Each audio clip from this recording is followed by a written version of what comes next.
June 26, 1876. You probably know me as the guy who beat Custer at Little Bighorn, and yeah, that golden-hair colonizer had it coming.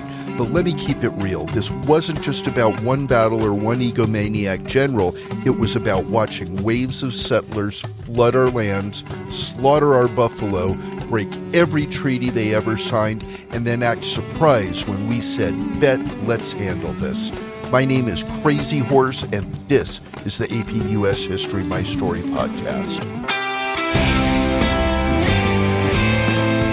So here's what actually went down in this day in Montana Territory. Main character Custer decided to attack our combined Lakota, Cheyenne, and Arapaho camp along the Little Bighorn River without waiting for backup.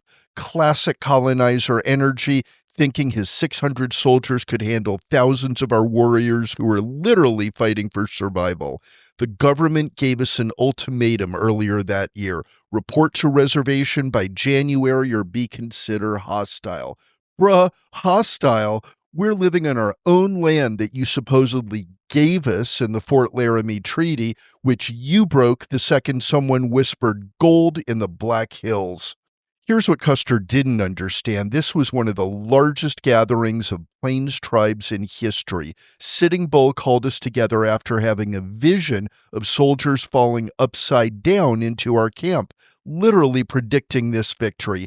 We came at him from multiple directions, and it was a devastating loss for the U.S. Army. So devastating, I can't even share the details here. Unfortunately, this victory was our last major W against the U.S. colonial machine. They sent thousands more troops led by General Tecumseh Sherman, yeah, that same psycho who burned through Georgia in the Civil War.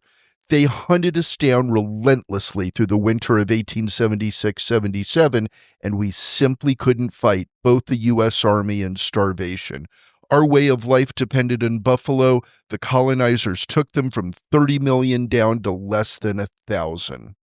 After I surrendered in May 1877 because my people were literally starving, I was promised a reservation for my people. Instead, they arrested me 4 months later in some made-up charges. When I resisted being thrown in a guardhouse, I got a bayonet in the back. Here's what really gets me. In your history books, we're often portrayed as the aggressors, like we just randomly attacked innocent settlers.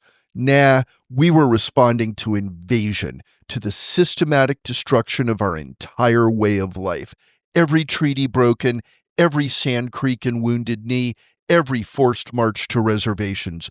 Those were acts of war against us. Little Bighorn was organized military resistance to colonization. Period. You know what's really wild? Years later, they carved Mount Rushmore into our sacred Black Hills, the very lands they stole after breaking the Fort Laramie Treaty. For a hot minute, they had a few pangs of guilt, and they decided to blast my face into a mountain 17 miles away as some kind of what? Apology? And then they didn't even bother to finish it. The real tragedy, we knew we couldn't win the long game. Not against your numbers, your industrial production, your willingness to destroy everything to get what you wanted. But we fought anyway, because what else could we do? Just let you take everything without resistance? That ain't it, Chief. Like, follow, and share the AP US History My Story podcast, because these stories hit different when you hear the original voices that shaped our country.